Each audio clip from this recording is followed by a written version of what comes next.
selalu berusaha menyimpan sesuatu yang bisa membawa manfaat, baik untuk dirinya, untuk anak cucunya, maupun untuk keluarganya, untuk masa kini dan masa depannya. Kadang simpanan itu berbentuk uang, kadang berupa tanah, lain saat berbentuk pabrik, dan lain sebagainya. Sementara masa depan yang paling pasti adalah akhirat. Jika untuk masa depan dunia kita rela memeras keringat, membanting tulang, pergi pagi dan pulang petang, menyimpan uang, menyimpan tanah, menyimpan pabrik, pernahkah kita merenung jika satu saat kiamat datang, kita dibangkitkan dari kubur masing-masing, berdiri di padang mahsyar untuk mempertanggungjawabkan seluruh kegiatan hidup kita di dunia ini, lalu kita akan menuju ke alam akhirat. Sudahkah kita mempunyai simpanan untuk akhirat kita? Pada pertemuan kali ini saya ingin menyampaikan sebuah hadis di mana Rasulullah sallallahu alaihi wasallam bersabda, "Arba'un min kanzil jannah." Simpanan sorga ada 4 macam. Yang pertama, ikhfa'us sadaqah, menyembunyikan sedekah. Saudara-saudara kaum muslimin, sebagaimana yang kita maklum bahwa Allah Subhanahu wa taala melebihkan sebagian rezeki dari kita terhadap yang lain. Ada yang kaya, ada yang setengah kaya, ada yang miskin, ada yang setengah miskin, dan selanjutnya. Ada yang gajinya kecil tapi penghasilannya gede. Ada yang penghasilannya gede tapi nggak punya gaji. Ada juga yang memang gajinya gede dan penghasilannya gede. Kelebihan rezeki merupakan sunnatullah dan tidak harus membuat kita merasa lebih dari yang lain. Bahkan sebaliknya, kelebihan itu harus membuat kita ringan tangan untuk menolong mereka yang memang memerlukan pertolongan. Kalau saudara diberikan ilmu, maka pertanyaan akhirat cuma satu: ilmumu kau amalkan untuk apa? Kalau saudara diberikan umur yang panjang, pengadilan akhirat juga bertanya satu: umurmu kau habiskan di mana? Tapi kalau saudara diberikan harta, pengadilan akhirat akan bertanya 2: hartamu kau dapat dari mana? Kau belanjakan kemana? Dari mananya ditanya, dan kemananya juga ditanya. Oleh karena kita akan dimintakan pertanggungan jawab, maka amanah yang bernama harta ini harus kita gunakan dengan sebaik-baiknya. Ada penggunaan yang merupakan kewajiban, itu zakat namanya. Ada penggunaan yang sewaktu-waktu, itu infak namanya. Ada yang lebih sewaktu-waktu lagi, dan itu sedekah namanya. Zakat dia terikat oleh haul dan nisab, oleh putaran batas waktu dan ukuran dari harta itu sendiri. Sedangkan infak terikat oleh situasi dan kondisi perekonomian seseorang. Sedangkan sedekah tidak terikat dengan apapun. Dalam kondisi seperti apapun kita bisa melakukan sedekah dengan yang terkecil sekalipun. Sampai-sampai Rasulullah sallallahu alaihi wasallam mengajarkan, la tahqiranna minal ma'rufi syai'an walau an talqa akhaka biwajhin talik. Atau ada hadis, tabassumuka fi wajhi akhika laka shadaqah. Senyumanmu kepada temanmu adalah sedekah. Jadi untuk melakukan sedekah tidak harus dalam berbentuk uang. Dengan ilmu kita bisa sedekah, dengan tenaga kita bisa bersedekah, dengan pikiran kita bisa bersedekah, bahkan senyum kepada teman itu pun sedekah. Jadi kalau sedekah dengan uang memang belum punya uang, nyengir aja banyakin. Itu asal pada tempatnya, jangan lalu ketemu tiang listrik cengengesan. Tentu tidak pada tempatnya dan tidak wajar. Nah, sedekah yang paling dicintai Allah adalah sedekah yang disembunyikan. Artinya, jauh dari sifat riya. Kan kadang-kadang ada orang sedekah itu disebutkan namanya, apa tidak bagus? Kalau memang niatnya ikhlas, ya bagus-bagus saja. Untuk memberikan sugesti kepada yang lain. Di Fulan bin Fulan nyumbang sekian, diumumkan. Boleh kalau niatnya untuk memberikan rangsangan kepada yang lain supaya dia menyumbang lebih besar dari orang tadi. Tapi kalau itu mendatangkan riya, maka sedekah yang paling dicintai Allah adalah sedekah yang disembunyikan. Tangan kiri saja tidak tahu apa yang diberikan oleh tangan kanan. Sedekah yang dilakukan dengan ikhlas akan merupakan perbendaharaan surga, tersembunyi dari pandangan orang lain, tidak seorang pun tahu. Karena memang sikap yang baik adalah melupakan kebaikan dan mengingat kesalahan. Itu salah satu ciri orang bahagia. Orang yang selalu mengingat kesalahannya dan berusaha melupakan segala kebaikannya. Kalau dia akan berada kebaikan, dia tidak bisa ikut, dia merasa rugi karena dia merasa belum pernah berbuat baik. Tapi kalau akan melakukan kesalahan baru, dia ingat kesalahan yang sudah-sudah, sehingga terhalang baginya untuk melakukan satu kesalahan baru. Demikianlah saudara-saudara, bahwa Allah melebihkan rizki sebagian kita dari yang lain, agar terjadi tolong-menolong dalam kehidupan ini. Jadi kesenjangan yang nature, kesenjangan yang alami, itu sunnatullah. Ada yang kaya, ada yang miskin, ada yang kelas menengah. Nah, kenapa lalu sekarang kita berusaha mengentaskan kemiskinan? Oleh karena adanya kesenjangan struktural. Kalau yang kaya bisa semakin kaya, kenapa yang miskin tidak bisa naik jadi ikut sedikit kaya? Sebab pada dasarnya Islam adalah agama yang sejak turunnya sudah berupaya memerangi kemiskinan. Bahkan dikatakan kemiskinan itu mendekatkan kepada kekufuran. Orang kalau miskin udah dekat banget sama kafir. Gampang menjadi kafir. Berapa banyak saudara-saudara kita yang oleh karena soal perut, oleh karena soal materi, terpaksa meninggalkan dan menanggalkan akidahnya. Menjual petunjuk yang diberikan Allah dengan kesenangan dunia yang cuma sebentar ini. Na'udzubillah, summa na'udzubillah. Jadi makin kita sembunyikan satu sedekah, semakin banyak perbendaharaan kita di surga. Sedekah yang paling dicintai Allah adalah sedekah yang disembunyikan. Malahan ada seorang sufi, dia punya kebiasaan kalau pergi sholat Jumat dia bawa uang, itu uang dia taruh di bawah tikar masjid. Dia niat sedekah kepada siapa saja yang nemuin itu duit. Maksudnya apa? Supaya yang nemuin nggak tahu siapa yang punya duit. Demikian dia saking ingin menyembunyikan sedekahnya. Karena sifat riya itu bisa memakan amal kita sendiri. Riya itu termasuk menyebut-nyebut kebaikan kita. Orang yang suka nepuk dada, sedikit-sedikit ngitungnya kalau nggak gua. Tuh kalau nggak gua tuh. Tuh yang belas itu kalau nggak gua, kalau nggak gua. Iya kalau nggak lu kenapa emang? Orang yang suka menepuk jasad, biasanya memang begitu saudara-saudara. Kalau perang lagi berkecamuk, orang nggak sempat ngaku jadi pahlawan. Tapi begitu perang selesai, yang kagak kenal bedil ngaku pahlawan, mas. Itu sesuatu yang biasa. Oleh karenanya, orang-orang yang ikhlas dalam bersedekah, disembunyikannya sedekah itu, Allah cinta betul. Malahan ada hadis memberikan jaminan, inna sadaqatal mar'il muslimi tazidu fil umri wa tadfa'u mitatas su'i. Sesungguhnya sedekahnya seorang mukmin tazidu fil umri, bisa menambah umur panjang. Wa tadfa'u mitatas su'i, dan menyelamatkan manusia dari mati secara su'ul khatimah. Jadi siapa yang kepengen panjang umur, banyaklah sedekah.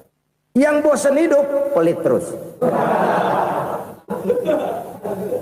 Sedekah menambah panjang umur dan menyelamatkan manusia dari mati secara su'ul khatimah. Pak, katanya umur itu nggak bisa ditambah, nggak bisa dikurangin. Kapan? Kalau ajal sudah datang. Wa idza jaa ajaluhum la yastakhiruna sa'atan wa la yastaqdimun. Kalau ajal datang tidak bisa dimajukan, tidak bisa dimundurkan. Itu kalau ajal sudah datang. Tidak bisa lagi umur ditambah dikurangi, sudah datang. Tapi kalau belum datang, itu kan haknya Allah. Mau ditambah, mau dikurangi, hak prerogatif Allah. Sebagai pencipta manusia, Allah maha kuasa dan maha mampu. Sedekah ini menambah panjang umur dan menyelamatkan manusia dari mati secara su'ul khatimah. Orang mati kan sama ya, kondisinya mati, nggak nafas. Tapi hakikat mati kan lain-lain. Ada yang mati itu husnul khatimah, baik akhirnya. Misalnya lagi ngaji mati, lagi sholat mati, lagi sedekah mati. Ini yang dinamakan dengan husnul khatimah, baik di akhirnya. Sebaliknya ada yang su'ul khatimah, jelek di akhirnya. Ini yang jadi catatan akhir. Lagi nyekek botol, mampus. Lagi banting kartu, modar. Su'ul khatimah, jelek pada akhirnya. Sedekah menyelamatkan manusia dari mati secara su'ul khatimah. Dan kita semua kepengen mendapat husnul khatimah, jauh dari su'ul khatimah. Oleh sebab itu yang bisa menyelamatkan kita dari penyakit itu antara lain adalah sedekah yang disembunyikan, yang dikerjakan dengan ikhlas karena Allah. Tidak karena kepengen dipuji orang, tidak karena ingin dikatakan orang pemurah, sebab orang dermawan itu orang yang memberi tanpa harus diminta. Kalau masih harus diminta, ya belum dermawan namanya, masih harus diminta. Kalau nggak diminta ya tulus, lolos, polos. Saudara-saudara kaum muslimin rahimakumullah. Harta adalah amanat dan akan kita pertanggungjawabkan. Allah melebihkan rizki sebagian kita dari yang lain agar kita saling tolong menolong, bantu membantu. Nabi janjikan siapa yang meringankan beban saudaranya muslim di dunia, Allah akan meringankan bebannya di akhirat nanti. Sebuah jaminan dari baginda Nabi. Si orang yang kita bantu barangkali tidak bisa membalas, Allah yang akan membalas lewat jalan lain yang tidak pernah kita sangka-sangka.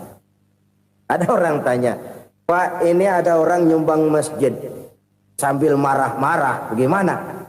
Saya bilang sumbangannya aja ambil, marahnya jangan. Marahnya jangan diambil, itu urusan dia. Saudara-saudara kaum muslimin rahimakumullah. Umat Islam ini kan umat yang punya potensi besar. Kadang kita merenung, kenapa kadang-kadang pembangunan masjid kok lambat sekali? Kalau hotel hari ini peletakan pertama, bulan depan peresmian. Supermarket hari ini peletakan batu pertama, minggu depan peresmian. Tapi kalau sudah yang namanya masjid, kadang-kadang peletakan batu pertama sekaligus jadi batu terakhir.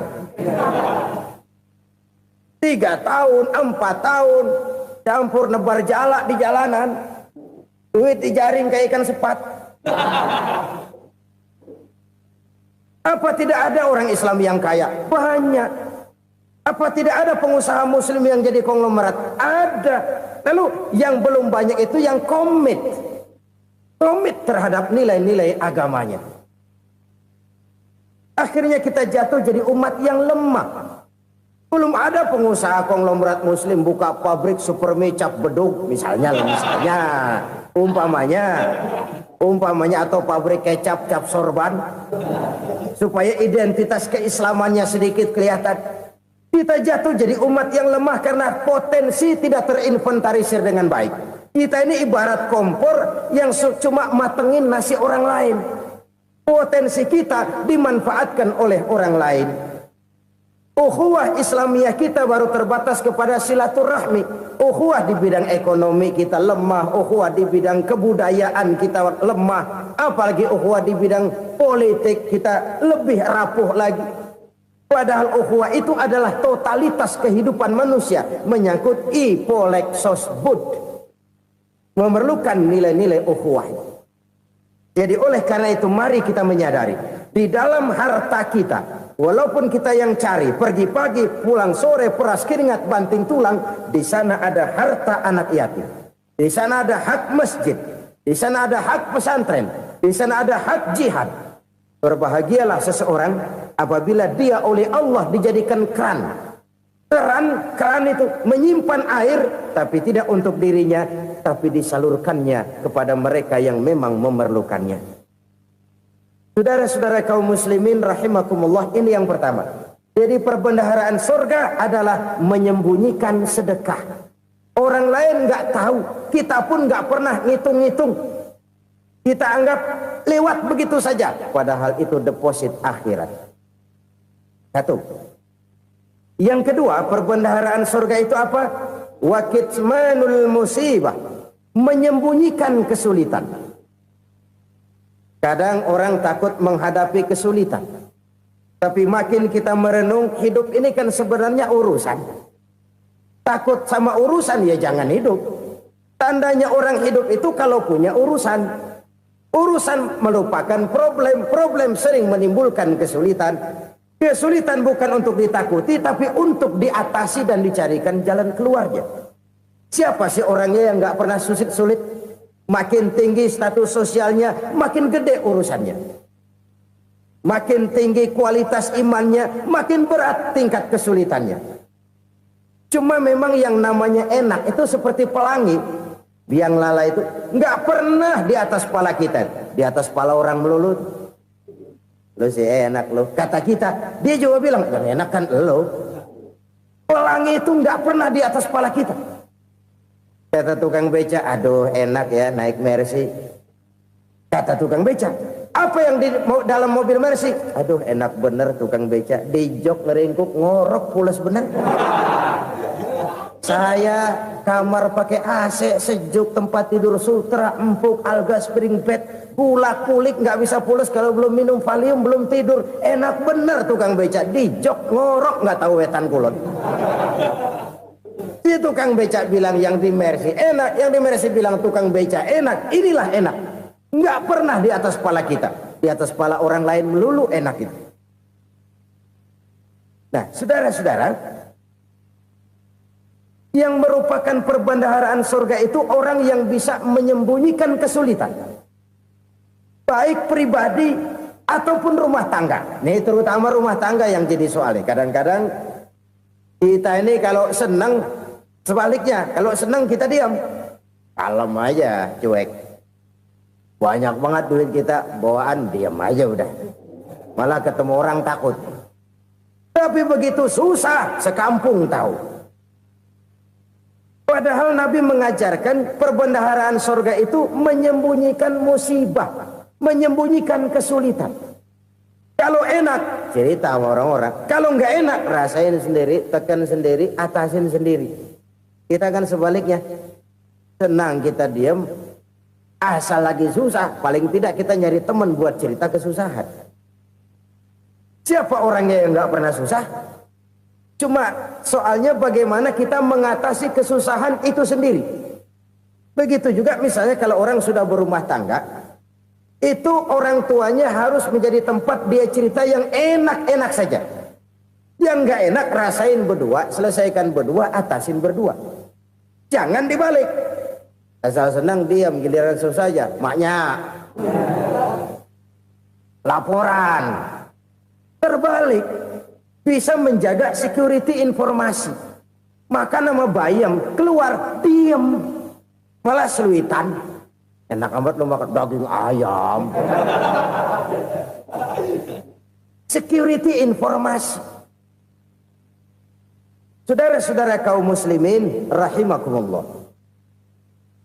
Ujian yang terberat itu yang pernah diberikan kepada para nabi, para rasul, para aulia, para ulama. Makin tinggi keimanan, makin berat bentuk kesulitan. Ayo saya kemukakan satu contoh saja.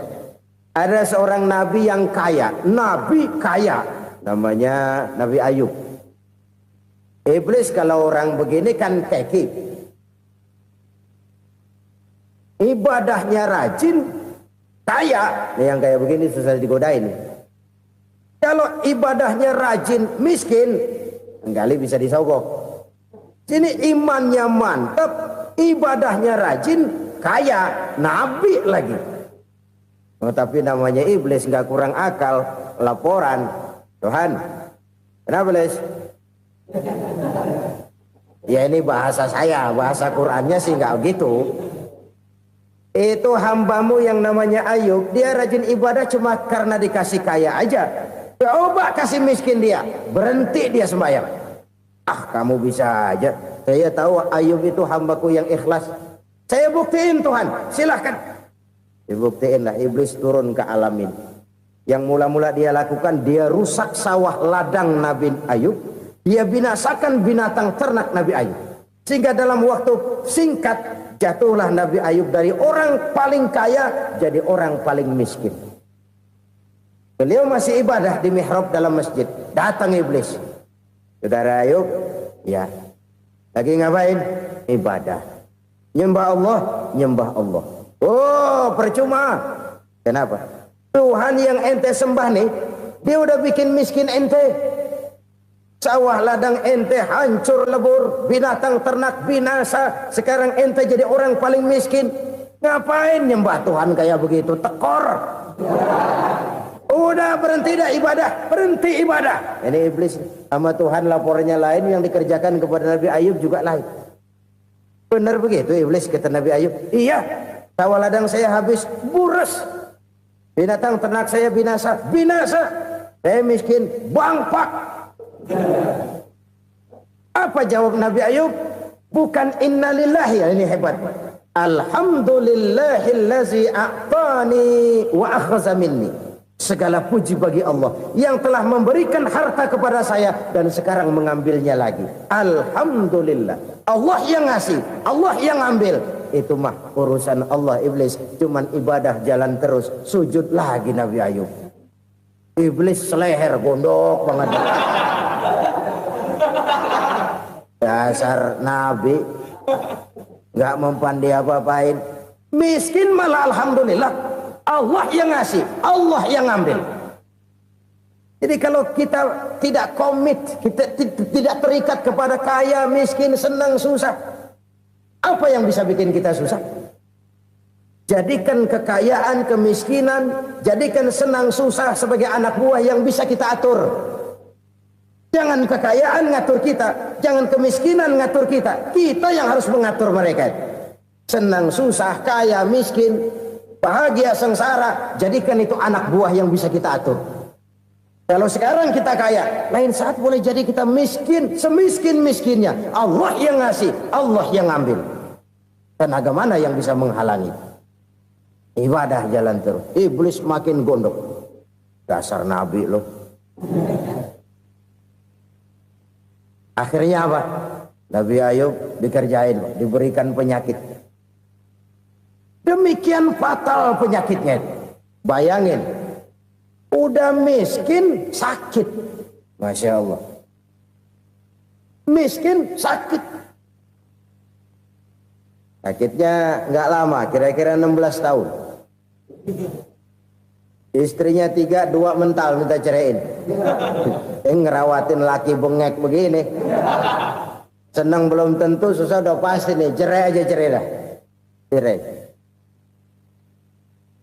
Tinggal satu Siti Rahmah yang setia menemani beliau. Sesetia-setianya hati perempuan. Satu saat Siti Rahmah bilang, Bang, iya, abang kan Nabi bang. Lalu, namanya Nabi kan doanya jarang meleset bang.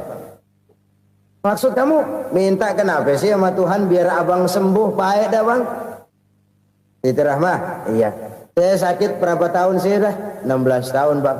Sebelum ini saya sehat berapa tahun? Ya kira-kira 60 tahun bang. Nah coba ente banding-bandingin Rahmah. Saya dikasih sehat 60 tahun, dikasih sakit 16 tahun. Sudah nggak sabar mau doa kepada Allah minta sembuh. Saya malu kepada Allah. Diuji dengan yang luar biasa seperti ini, tidak mengganggu stabilitas kehambaannya. Dia tetap menghamba kepada Allah Subhanahu wa ta'ala. Saudara-saudara kaum muslimin rahimakumullah. Kunci menghadapi kesulitan itu apa? Allah jelaskan dalam satu ayat, wa basyiris sabirin alladzina iza asabathum musibah qalu inna lillahi wa inna ilaihi raji'un. Gembirakan orang-orang yang sabar Siapa mereka itu? Yang apabila mendapat musibah mereka kembali kepada keyakinan dasar, segalanya dari Allah dan segalanya akan kembali kepada Allah. Ini konsepsi dasar dari sikap muslim dalam menghadapi berbagai kesulitan. Segalanya dari Allah, segalanya akan kembali kepada Allah. Kalau ini sudah kondisi dasarnya, maka kita akan lapang menghadapi kenyataan bagaimanapun pahitnya. Apakah itu namanya miskin, apakah itu namanya sakit, bahkan maut sekalipun. Maut sekalipun. Segalanya dari Allah, segalanya akan kembali kepada Allah. Ini sikap hidup, bukan sekedar ucapan. Kita kadang-kadang menjadikannya sebagai ucapan. Mulutnya sehingga berhenti, innalillahi wa inna ilaihi rajiun, tapi nangisnya terus gerung-gerungan. Bukan itu, ini kesadaran moral. Kalau segalanya dari Allah, segalanya kembali kepada Allah, kan sebenarnya cuma nunggu giliran. Hari ini saya nyembayangin dia, entah hari apa saya disembayangin orang. Hari ini saya antar dia ke kubur, entah hari apa orang nganterin saya ke kubur. Hari ini saya tahlilkan dia, entah nanti kapan orang tahlilkan saya. Segalanya dari Allah, segalanya akan kembali juga kepada Allah. Oleh sebab itu saudara-saudara, kesulitan bukan untuk ditakuti. Kesulitan justru untuk diatasi, dicarikan jalan keluarnya. Dan tidak ada orang yang tidak pernah mendapat kesulitan. Tidak ada. Semakin tinggi status sosial, semakin tinggi kualitas keimanan, semakin besar juga tingkat kesulitan. Hanya saja bagaimana cara kita mengatasinya. Dan Al-Quran menyatakan, inna ma'al usri yusra. Di balik kesulitan itu pasti ada kemudahan. Roda itu berputar. Karena itu Rasulullah Sallallahu Alaihi Wasallam mengingatkan kepada kita, ta'arraf ilallahi firraha ya'rifka fisyiddah. Ingatlah kepada Allah di waktu kamu senang, supaya Allah ingat kepada kamu di waktu kamu susah. Kalau waktu senang kita ingat kepada Allah, kita susah, Allah tidak akan meninggalkan kita. Tapi kalau waktu senang kita jauh dari Allah, sujud tidak sempat, dengan masjid jauh, ketika senang kita lupakan Allah. Nanti begitu kita susah, Allah lupakan kita. Dan itu menyakitkan. Oleh karena itu orang-orang tua kita dulu bilang, kalau lagi sehat ingat-ingat lu bakal sakit nanti.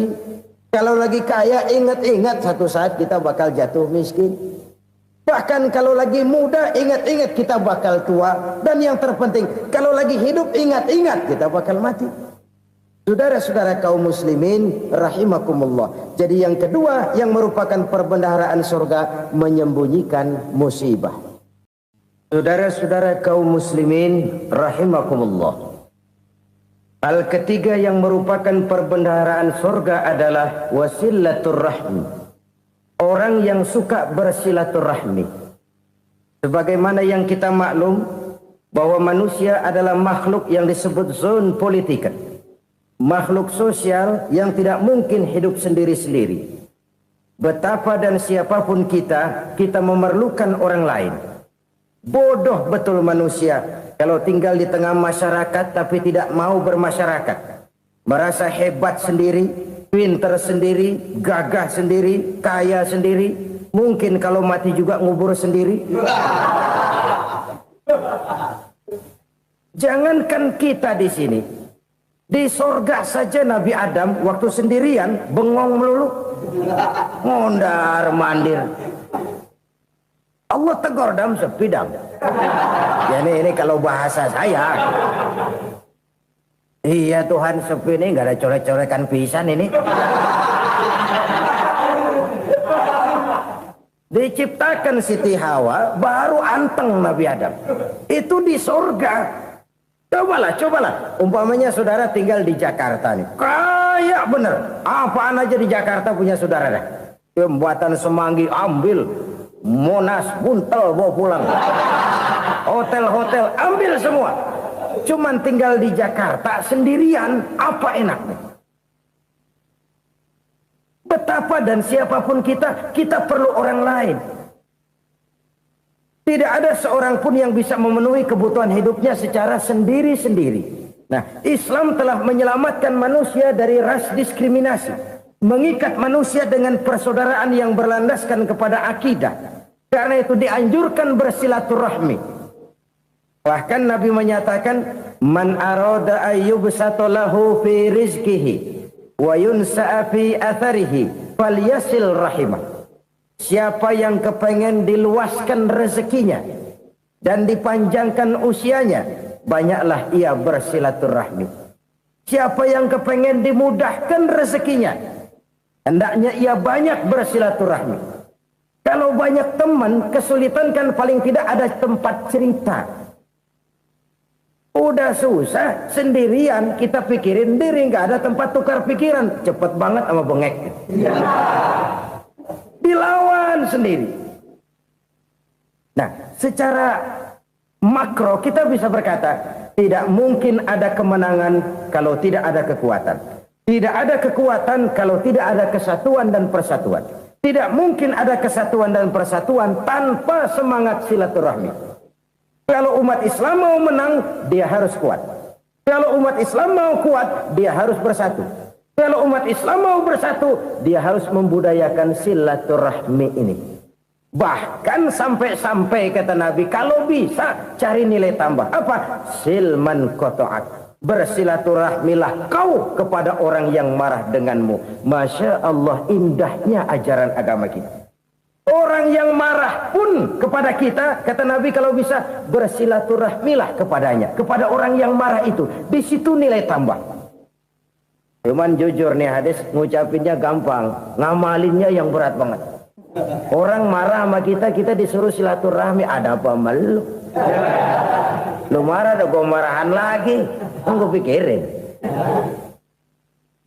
Saudara-saudara kaum muslimin rahimakumullah. Tapi ini yang diajarkan, bahkan ini yang dicontohkan oleh baginda Rasul.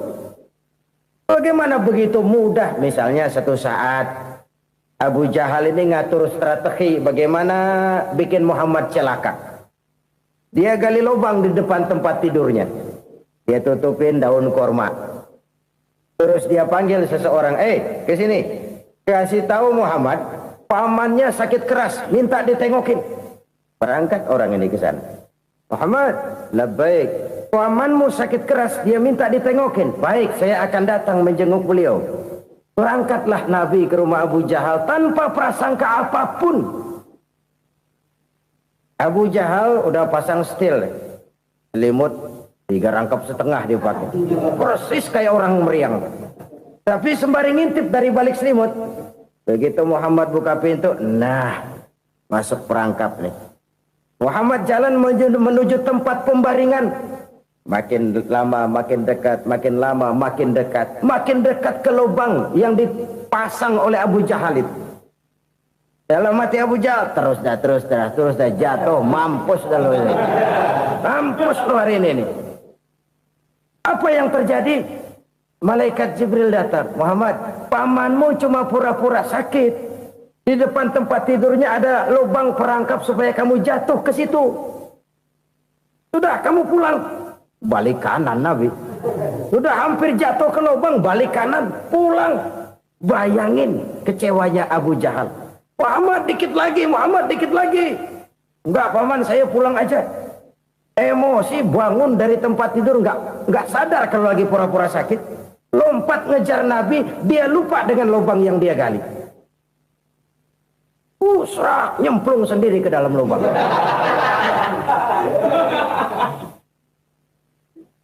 Nabi terus berlalu. Ini terjadi keanehan. Jatuh ke lubang yang dia gali itu sebenarnya nggak terlalu dalam ya, antara 3-4 meteran lah. Tolong saya jatuh ke lubang ini. Datanglah pelayan-pelayannya itu. Angkat saya dari sini. Oh, yang ngulurin tambang. Satu gulung, belum juga nyampe itu tambang. Kurang, beli lagi ke warung. Sambung, ulur lagi, nggak juga bisa sampai. Wah, ini kerjaan Muhammad ini. Tolong, siapa salah seorang kamu ke rumah Muhammad, kasih tahu encangnya kecebur. Minta ditolongin. Sampaikan kepada Rasul. Kenapa? Pamanmu jatuh ke lubang, Muhammad minta tolong diangkatin.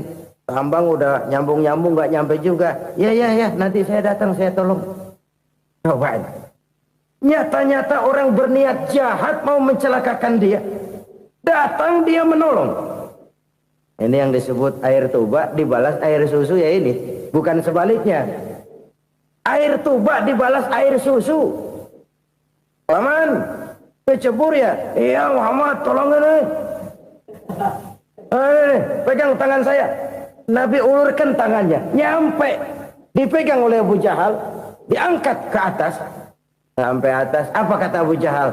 Sihirmu memang hebat Muhammad. Udah ditolongin dikata sihir. Yang enak kita kemplang kan itu orang begitu. Urusan apa? Tapi inilah akhlak. Kalau bisa kamu bersilaturahmilah dengan orang yang marah kepadamu sekalipun. Orang marah kita tetap baik. Kalau kita berbuat baik sama orang yang memang baik, rasanya sih biasa-biasa aja.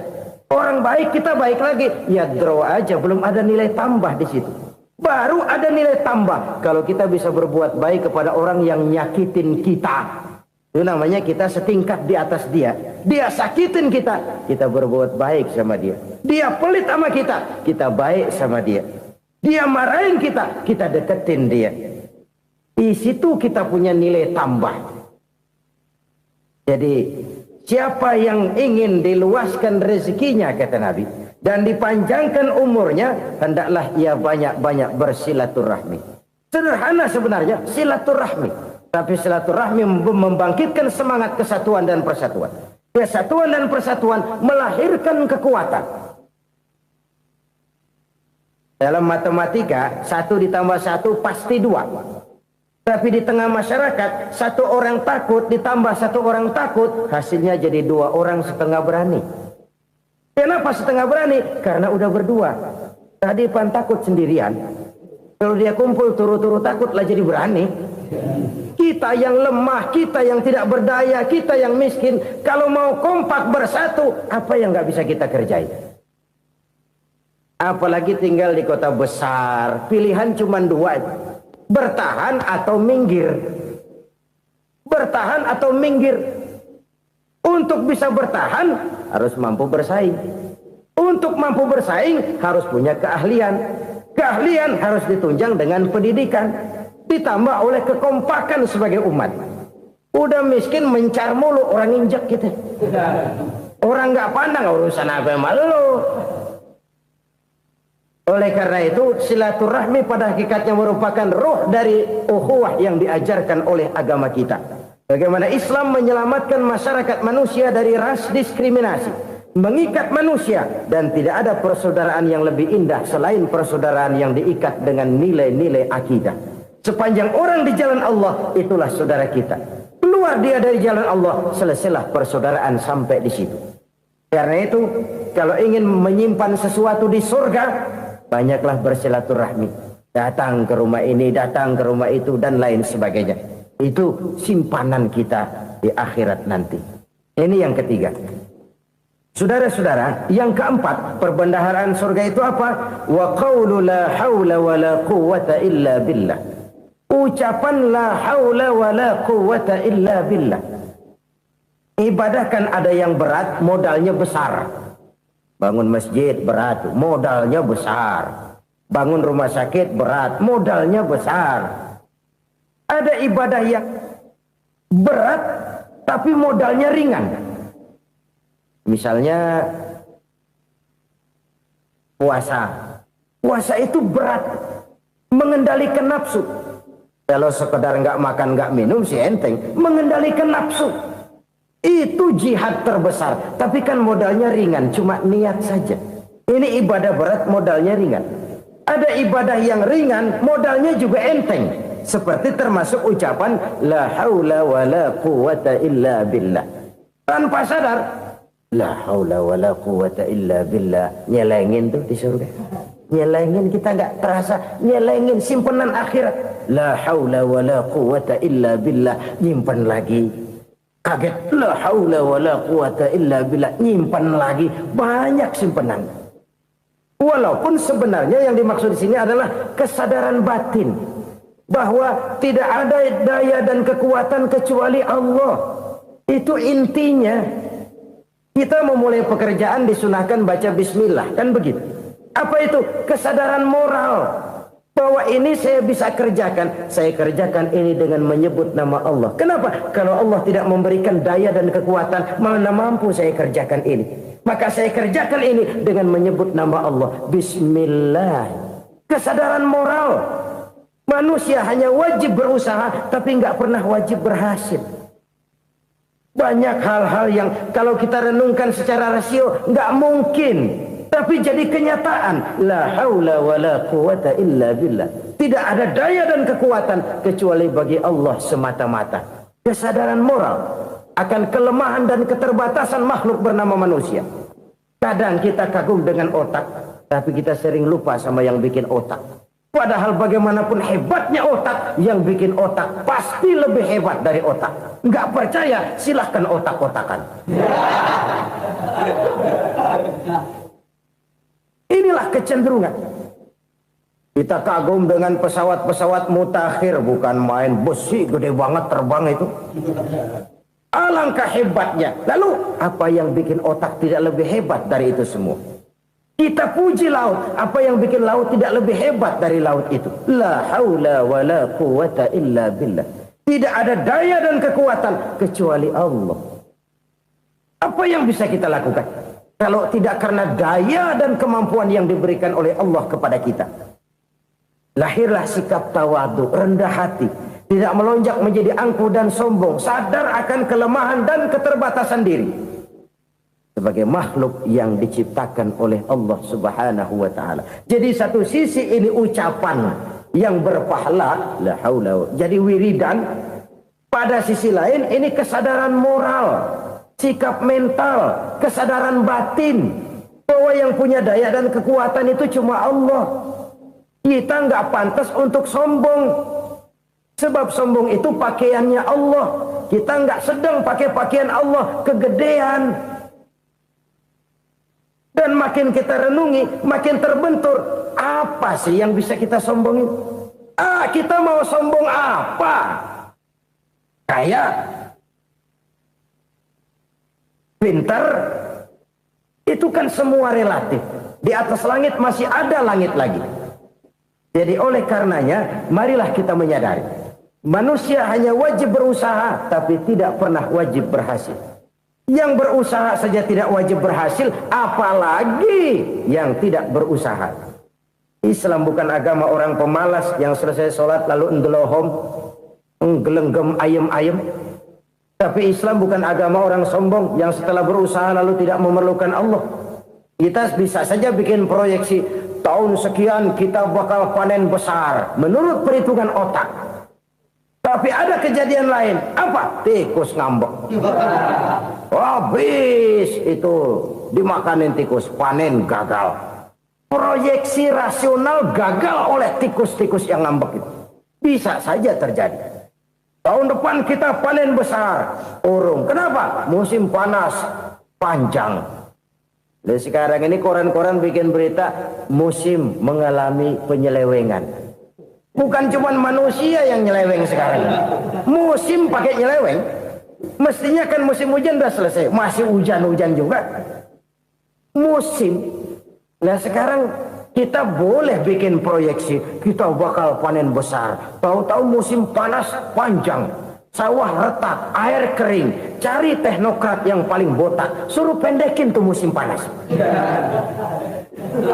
La haula wa la quwata illa billah. Inilah kesadaran moral. Saudara, saya teringat satu saat ada seorang konglomerat. Umurnya ya kira-kira 70-an. Suatu saat dia ditanya oleh wartawan, "Pak, umur Bapak berapa sih?" "Ya paling 10 tahun." 10 tahun? 10 tahun? Anak Bapak berapa orang? Satu saja? Satu. Harta Bapak berapa? Ya paling-paling bangsa 7 juta kali. 7 juta? Iya. Pak, kenapa Bapak bohongi saya? Bapak punya buku biografi. Koran-koran, majalah-majalah banyak memuat cerita riwayat hidup Bapak. Saya tahu umur Bapak 70. Kenapa bilang cuma 7 tahun? Saya tahu anak Bapak 8. Kenapa cuma bilang 1? Saya tahu harta bapak miliaran, mungkin triliunan, pabrik di mana-mana, bank di mana-mana. Kenapa bilang uang bapak cuma 7 juta? Nah, kata si konglomerat tadi, kamu benar nak, kamu benar. Umur saya kalau jumlahnya memang 70 nak. Cuman ingat-ingat saya, baru 7 tahun terakhir ini saya sujud. Baru 7 tahun terakhir ini saya berusaha dekat dengan Allah. Saya laksanakan perintahnya, saya jauhi larangannya. 7 tahun inilah rasanya yang ada nilainya di hadapan Allah. Yang 63 tahun matong, kelabu, kelem umur gue. Habis untuk maksiat, untuk munkarat. Maka ketika ditanya tadi, umur saya 7 tahun itu. Oh begitu Pak. Oh iya. Lalu anak Pak. Anak bapak kan 8. Kenapa bilang cuma 1? Nah, kalau jumlah hitungannya memang anak saya 8. Tapi dari 8 orang ini rasanya cuma 1 nih. Yang bakal jadi buah hati, belahan jantung. Pelanjut cerita, penerus sejarah. Bakal jadi anak soleh yang akan mendoakan saya. Cuma 1 rasanya anak saya ini yang bakal jadi buah hati saya. Besar-besaran saya. Yang akan mendoakan di kubur saya. Yang akan mendoakan di akhirat saya. Yang 7 orang mana, Masya Allah, yang 1 tenggeng, yang 1 nyekek botol mulu, yang 1 nggak karu-karuan. Makanya saya bilang 1 anak saya yang akan bisa mendoakan saya. Oh begitu Pak. Iya. Nah harta Pak, harta bapak kan triliunan, pabrik bapak di mana-mana, uang bapak hampir di tiap bank-bank besar. Kenapa bilang cuma 7 juta? Betul kau nak. Harta saya kalau jumlahnya memang miliaran, triliunan mungkin. Tapi yang saya ingat baru 7 juta tuh yang saya belanjakan di jalan Allah. Saya nyumbang masjid, saya santuni yatim piatu, saya bantu pembangunan pesantren, saya bantu pembangunan rumah sakit Islam. Itu yang akan saya bawa pulang ke akhirat, yang 7 juta itu. Yang triliunan itu nanti akan diperebutkan oleh anak-anak saya sebagai waris saya. Jadi harta saya 7 juta itu yang bakal nemenin saya di akhirat. Yang akan saya bawa pulang jadi teman saya. Saudara-saudara kaum muslimin, jangan-jangan orang tua itu adalah kita-kita ini. Jangan-jangan kita-kita ini adalah orang tua itu. Jangan-jangan itu potret dari diri kita masing-masing. Dari sekian umur yang diberikan Allah, berapa tahun yang ada nilainya di hadapan Allah? Dari sekian anak-anak yang merupakan amanah, berapa yang akan mendoakan kita sebagai orang tuanya menjadi anak soleh? Dari sekian banyak harta yang diberikan Allah, berapa yang akan kita bawa pulang menghadapnya nanti, yang kita belanjakan di jalan Allah? Ini sebuah potret kehidupan. Karena itu kita kembali kepada la haula wa la quwwata illa billah. Kita wajib berusaha, kita wajib berikhtiar. Selebihnya, segala daya dan kekuatan hanya milik Allah saja semata-mata. Satu kesadaran batin dari setiap pribadi muslim. Setelah ia berusaha dan berikhtiar, ia menyerahkannya kepada Allah Subhanahu wa ta'ala. Jadi, satu sisi ini merupakan wiridan ucapan yang mengandung pahala. Pada sisi lain, ini merupakan sikap batin dari seorang muslim di dalam ia menghadapi realitas kehidupan ini. Saudara-saudara kaum muslimin, rahimakumullah. Kalau ini kita jadikan satu basis kehidupan, maka ini akan menyelamatkan manusia dari kemungkinan tergelincir menjadi orang yang lupa diri dan lupa darat. Sebab itu Imamul Ghazali berpesan, jadidis safinah fa innal bahra amiq wa khuziz zad fa inna safara ba'id wa khaffifil hamla fa innal hamla sadid. Perbarui selalu kapalmu karena lautan sangat dalam. Bawa bekal yang banyak karena perjalanan ini sangat jauh. Ringankan beban karena kebanyakan beban akan menyakitkan. Alangkah indah kalimat ini, alangkah dalam makna yang terkandung di sana. Perbarui selalu kapalmu karena lautan sangat dalam. Apa artinya ini? Jaga mentalmu baik-baik. Pelihara imanmu baik-baik karena hidup penuh cobaan seperti lautan. Kita kalau berlayar di lautan kan kadang-kadang tenang, angin bertiup sepoi-sepoi basah. Jika malam datang bintang gemintang bertabur menghias cakrawala. Rembulan memantulkan sinarnya dengan indah. Dalam keadaan begitu berlayar enak. Tapi lain saat ombak menggunung, halilintar menyambar, angin topan bertiup. Berapa banyak sudah saudara-saudara kita yang tenggelam di lautan dunia tanpa sadar bahwa dia belum sampai kepada pantai yang akan dituju. Berapa banyak sudah saudara-saudara kita yang tenggelam di lautan dunia ini tanpa sempat bangkit lagi. Dia menyangka sudah sampai kepada tujuannya. Hati-hati kapal jangan sampai bocor karena lautan sangat dalam. Iman ini jaga baik-baik karena hidup penuh dengan ujian. Wa khuzizat fa inna safara ba'id. Bawa bekal yang banyak karena perjalanan sangat jauh. Saudara mau ke Bandung, bawa duit. Saudara mau ke Surabaya, banyakan lagi duitnya.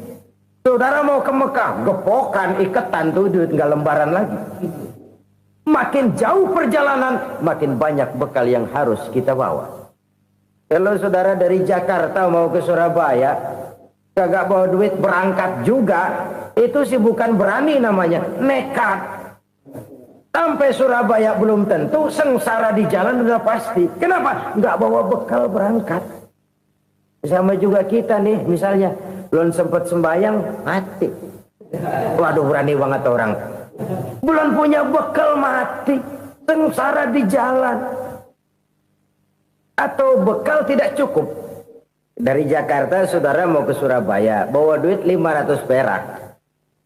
Paling jauh Cikampek nyampenya itu. Paling jauh itu. Antara jauhnya perjalanan dengan bekal yang saudara bawa tidak seimbang. Hidup ini perjalanan panjang. A walking tour. Dimulai dari alam arwah. Sebelum jasad diciptakan, roh diciptakan lebih dulu. Dari situ pindah ke alam rahim. Dari alam rahim pindah ke alam dunia.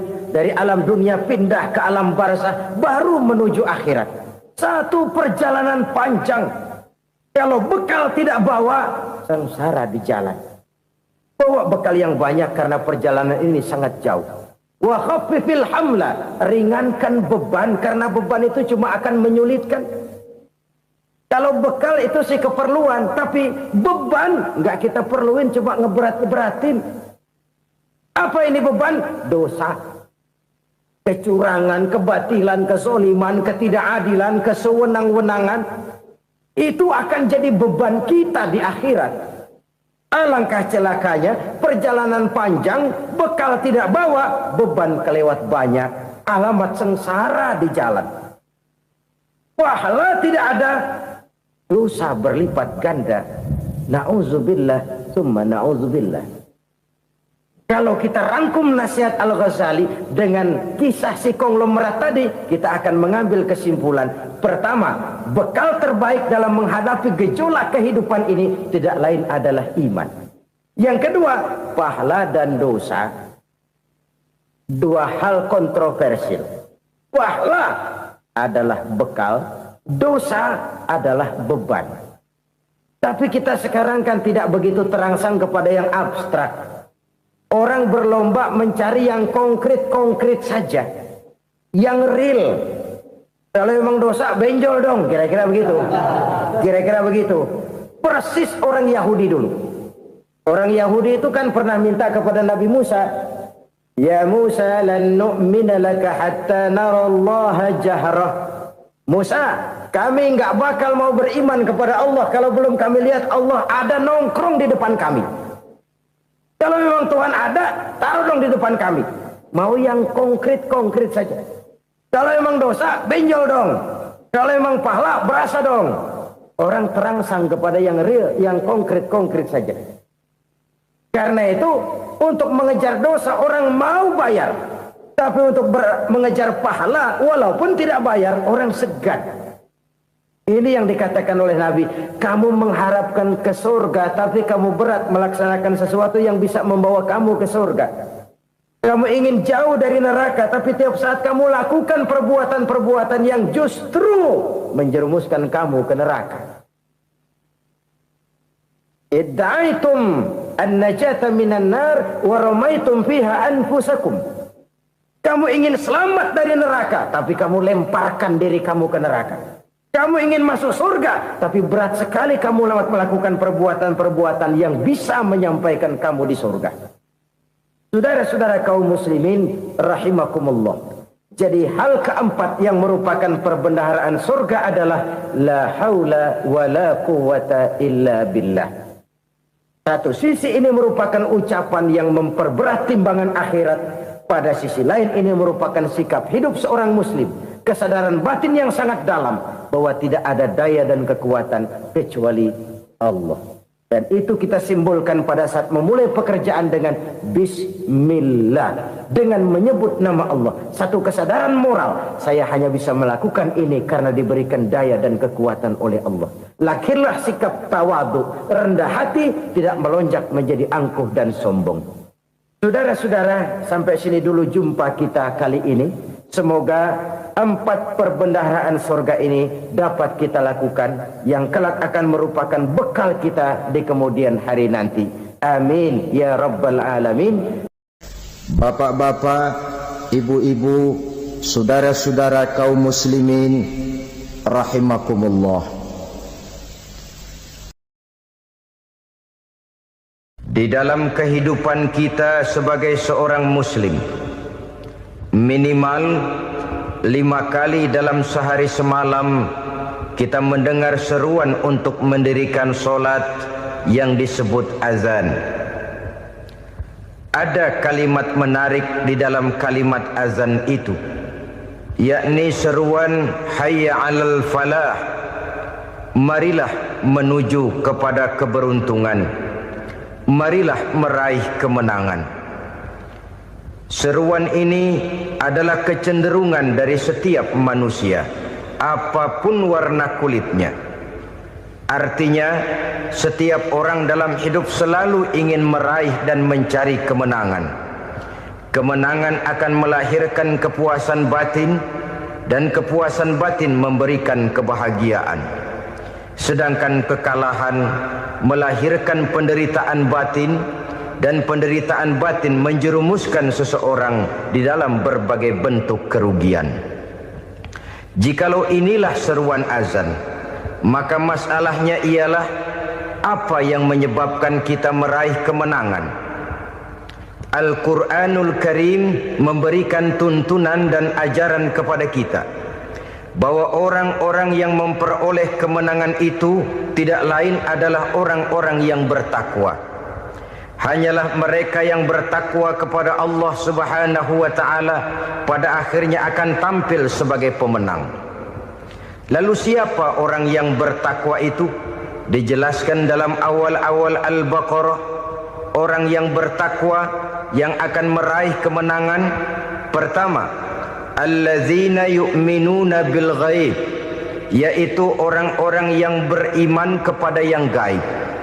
Percaya bahwa ada alam yang gaib, alam yang abstrak, alam yang tidak bisa dijangkau oleh salah satu daripada panca indera kita. Mereka percaya dan beriman kepada adanya malaikat, beriman kepada adanya iblis dan jin, beriman kepada adanya alam kubur, beriman kepada adanya alam mahsyar, beriman kepada adanya alam akhirat, beriman kepada adanya surga dan neraka. Beriman bukan cuma sekedar beriman dalam ucapan bibir saja, tetapi beriman yang nilai iman itu mampu mewarnai gerak dan gaya hidupnya. Iman yang meresap sampai ke tulang sumsum, kemudian memberikan dampak positif di dalam kehidupan manusia. Alam, kita tahu, adalah sesuatu yang selain Allah, dan Allah bukanlah alam. Apapun namanya selain daripada Allah, itu adalah alam. Alam pada hakikatnya terbagi menjadi 2. Ada alam syahadah, alam nyata, alam konkret, alam yang bisa dijangkau oleh salah satu indera kita. Kemudian ada alam ghaib, alam yang tidak bisa dijangkau oleh panca indera kita, alam metafisika, alam abstrak, alam yang wajib kita imani keberadaannya. Kita percaya bahwa malaikat itu ada, Kita percaya kepada jin, bahwa jin itu ada. Kita percaya kepada adanya iblis dan setan. Bukan percaya kepada iblis dan setannya, percaya bahwa iblis dan setan itu ada. Itu termasuk salah satu daripada sifat orang yang bertakwa kepada Allah. Saudara-saudara kaum muslimin rahimakumullah, kecenderungan pembangunan yang lebih bersifat materialistis biasanya menggeser aspek kehidupan rohani. Orang berpikir empiri, dan dalam pola pikir yang demikian maka alam gaib tidak lagi mendapat perhatian. Aspek kehidupan yang bersifat rohaniah malah mulai ditinggalkan. Akibatnya terjadilah kepincangan di dalam kehidupan kita. Pernah ada satu pengalaman pribadi dalam perjalanan kembali ke tanah air. Dalam pesawat di sebelah kanan saya duduklah seorang Jerman namanya Heiner Simonsen. Iseng saya ajak kenalan, saya ajak ngobrol, saya tanya dia. Saya bilang, Mas Heiner ini, kalau pesawat yang kita tumpangi ini jatuh ke bawah, kira-kira apa yang bakal terjadi, Mas? Dia bilang, kita semua akan mati. Begitu? Iya. Oke. Apa itu mati? Tanya saya. Dia bilang, untuk tahu apa itu mati, kita harus tahu lebih dahulu apa itu hidup. Saya pikir nih bule bisa ngomong juga. Baiklah kata saya. Apa hidup menurut Anda itu?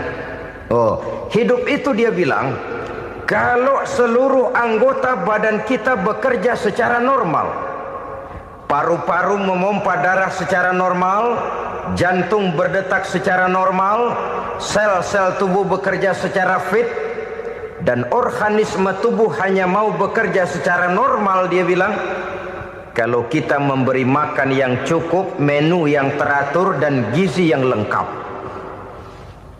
Saya bilang, kesimpulannya apa, Ner? Dia jawab, hidup adalah dari tangan ke mulut.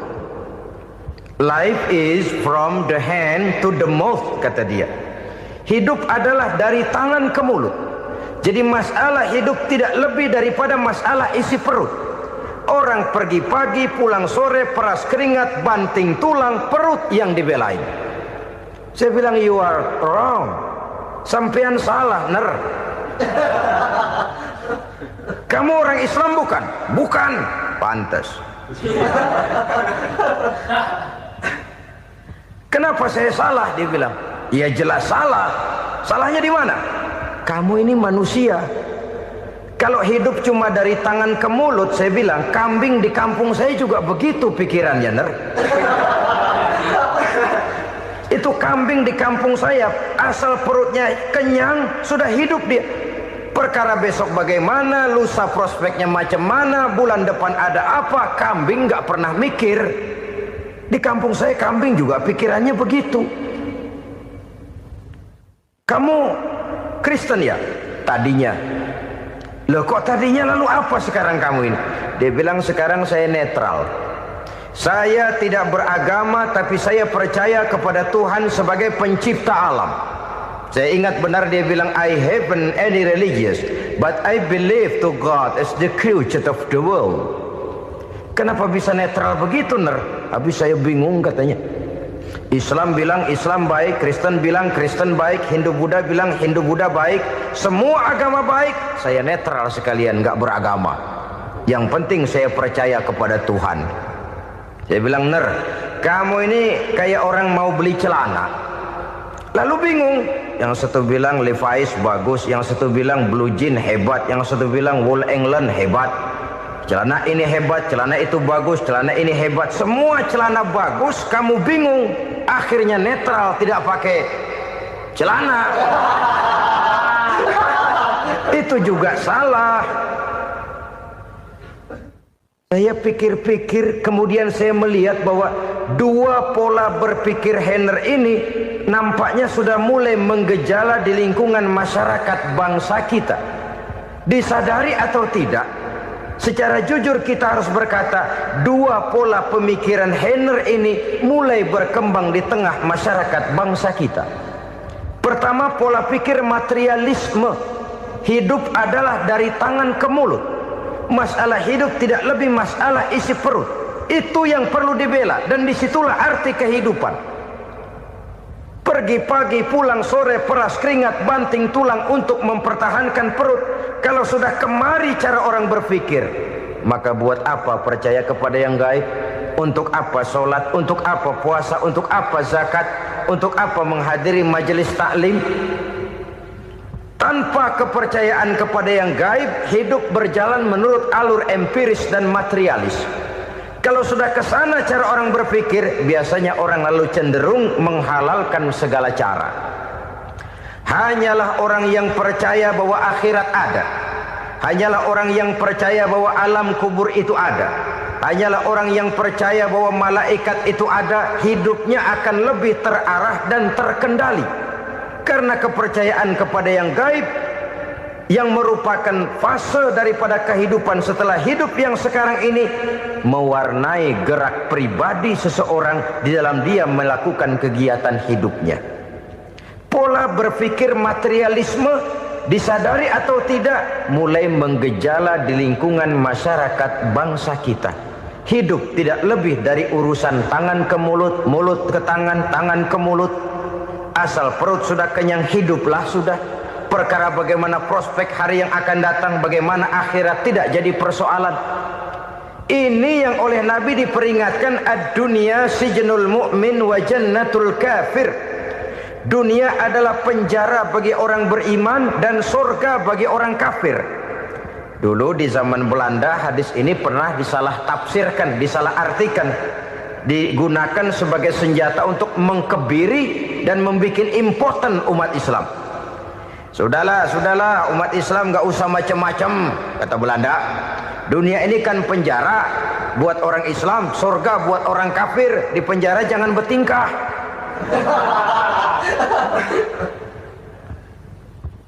Pengertiannya tidak begitu. Dunia adalah penjara bagi orang mukmin. Artinya dalam kehidupan dunia seorang mukmin tidak bebas memperturutkan hawa nafsunya. Di penjara hawa nafsunya itu. Sebaliknya, surga bagi orang-orang kafir. Buat orang kafir, surgalah dunia ini. Mereka bebas memperturutkan hawa nafsunya. Dilarang tidak terlarang, dicegah pun tidak tercegah.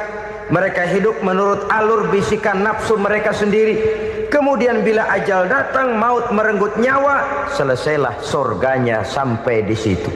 Maka bagi orang-orang yang tidak percaya kepada adanya akhirat, kepada adanya alam gaib, surganya sebatas umurnya. Sekali lagi, surganya sebatas umurnya. Bila umur selesai, ajal pun datang merenggut nyawa, selesailah sudah surganya sampai di situ. Alangkah pendeknya perjalanan orang-orang yang tidak percaya kepada alam gaib ini. Bagi kita mukmin, jikalau kita mampu memenjarakan hawa nafsu, kita bisa bahagia di dunia ini. Dan Islam memang tidak menyuruh kita sengsara di dunia. Raih dunia, kejar dunia, gapai dunia sebagai alat untuk mencapai kebahagiaan di akhirat nanti. Hidup adalah satu perjalanan panjang yang terbentang sejak kita terlahir dari alam rahim sampai kepada alam akhirat nanti. Andai kata kita gagal meraih kebahagiaan di dunia, toh kita masih punya akhirat. Tapi jangan jadi dalil yang melemahkan semangat. Biarin dah kita di dunia kebelangsak, yang penting akhirat. Akhirnya dunia benar-benar kebelangsak. Bagaimana dunia ini bisa kita raih, dan bagaimana meraih dunia untuk menunjang kepentingan akhirat nanti. Yang kedua dari pikiran Heiner yang saya lihat menggejala di lingkungan masyarakat bangsa kita, timbulnya manusia-manusia netral. Seolah-olah Tuhan yes, agama no. Sama Tuhan percaya, agama ogah. Tuhan ngangguk, giliran agama godeng. Padahal hampir dalam setiap ayat dalam Quran, kata-kata amanu biasanya bergandeng dengan wa amilus shalihat. iman dan amal soleh. Ini sebagai isyarat Tuhan dan agama jangan pernah dipisah-pisah. Apabila kita bertuhan, maka kita harus beragama. Apabila kita beragama, maka agama itu harus bersumberkan dari Tuhan yang kita imani itu. Tidak mungkin kita pisah, Tuhan yes, agama no. Sama Tuhan percaya tapi agama bikin sendiri. Sembayangnya cukup bengong 2 jam madep ngulon.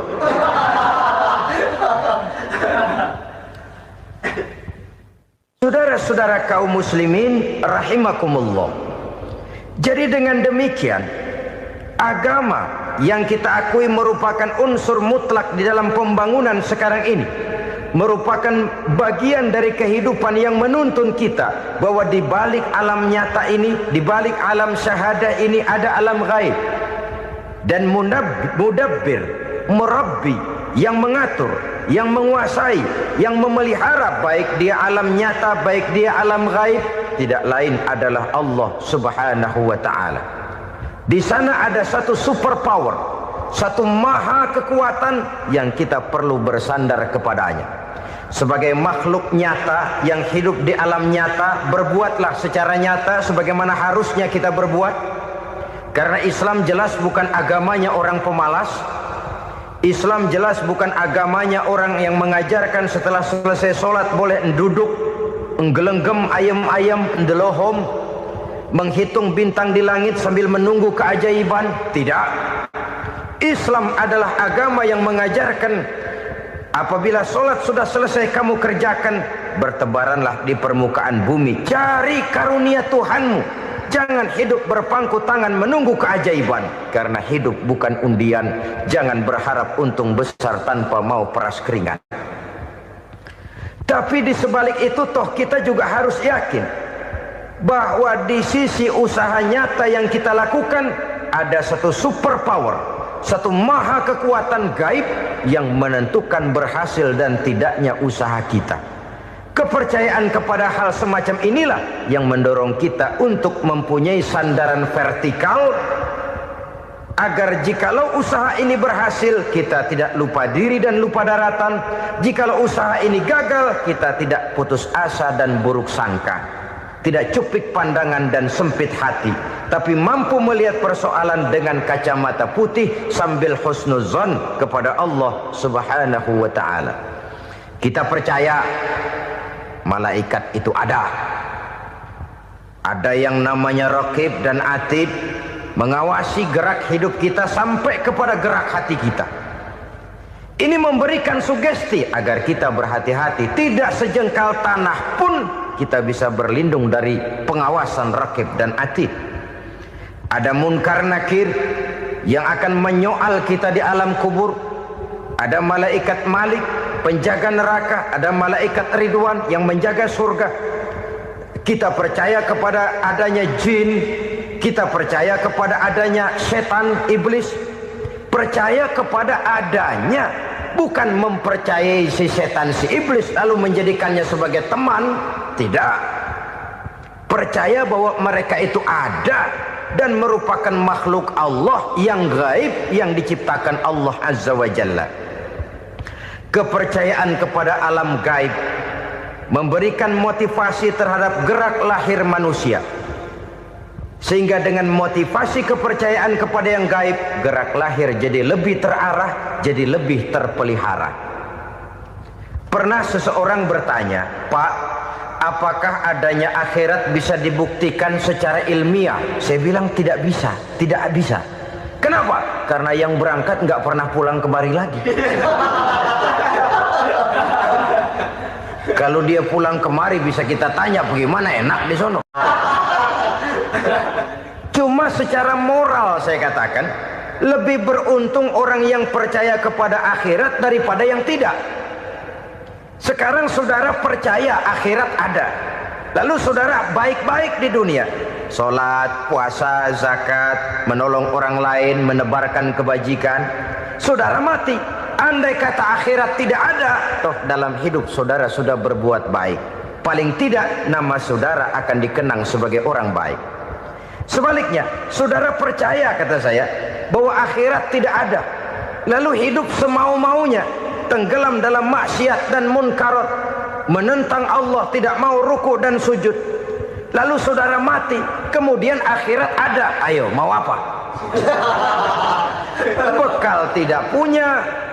Jadi secara moral lebih beruntung orang yang percaya kepada adanya akhirat daripada yang tidak percaya. Dan itu alam gaib yang tidak bisa dibuktikan secara eksat. Jangankan untuk membuktikan seperti itu, dalam kehidupan sehari-hari saja yang kita rasakan tidak selalu berbentuk toh. Angin, bagaimana sih bentuknya angin? Kita tidak tahu. Merah, buktinya kalau dikerok merah. Yang merah itu kulit, yang kulit kita bukan anginnya. Sakit, rasa sakit itu ada, tapi bagaimana bentuk sakit kita nggak pernah tahu. Kalau kita makan cabai pedas, bagaimana bentuk pedas itu tidak ada, tapi rasa ada. Bentuk pedas hijau, cabainya bukan pedasnya. Tidak semua yang kita rasakan bisa kita gambarkan dalam bentuk yang konkret. Oleh karena itu, sekali lagi bahwa kepercayaan kepada alam yang gaib mampu memberikan satu sugesti yang menata kehidupan seseorang lebih lurus, lebih terarah, dan lebih terkendali. Maka wajar kalau kepercayaan kepada yang gaib mengantarkan seseorang untuk meraih kemenangan. Kenapa? Dia percaya kepada yang gaib, bahwa akhirat ada, bahwa alam kubur ada, bahwa pertanggungan jawab itu ada. Maka dia lalu tidak hidup saenae udele dewe, itu loh. Tidak hidup menurut seleranya sendiri, terarah, teratur. Ini cirinya yang pertama. Orang bertakwa yang akan meraih kemenangan, mereka beriman, mereka percaya kepada yang gaib. Bahkan hal-hal konkret saja selalu berangkat dari yang gaib. Saudara-saudara, para remaja, para pemuda sekarang ini tidak pernah tahu toh siapa yang akan jadi teman hidup saudara. Kita bisa saja ngerancang, mentargetkan, tapi toh akhirnya yang namanya jodoh bukan kekuasaan kita. Rezeki di luar kemampuan kita. Begitu juga ajal, maut, jodoh, ajal adalah contoh-contoh konkret bahwa pada akhirnya yang gaiblah yang menentukan. Bertahun-tahun ngelancong, emang jodoh seret nggak jadi.